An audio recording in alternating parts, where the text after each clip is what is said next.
এই বসন্তের উৎসবে আমাদের প্রত্যেকের জীবন যেন নানান রঙে আরো রঙিন হয়ে ওঠে। রঙের উৎসব বলে কথা, তাই সকাল সকাল বাচ্চাদের সঙ্গে খেলবো হোলি, রং দেব না তাই কখনো হয়? শুধু যে রঙই খেলবো তা কিন্তু নয়, তার সঙ্গে পেট পুজোটাও তো করতে হবে ভালো মন্দ খাবার দিয়ে।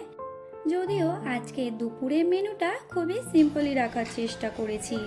আর এদিকে দিয়ার খুশিকে ডাক দিলাম, ওরা সেই ঘুমিয়ে পড়েছে। আর এবার সন্ধেবেলা আমার শাশুড়ি মায়ের শাড়িটা পরে চলে গেছি মাকে আবির দিতে। তো এখানে মা প্রথমে গপুকে আবির দিচ্ছিল, তো আবির নিতে ভয় পাচ্ছিল। তারপরে গপু ঠাম্মাকে আবির দিল। প্রথমে কপালে দিয়েছিল, তারপরে সেই পায়ে। প্রণাম সেরে মায়ের হাতের বানানো বড়া খেলাম। আর দিয়া দিদির এই ছোট্ট ঘরে ঢুকে বাচ্চারা বেশ মজাই করছে। আমরা সবাই মিলে খুব মজা করলাম। আর সবশেষে আমি ভূত সাজলাম।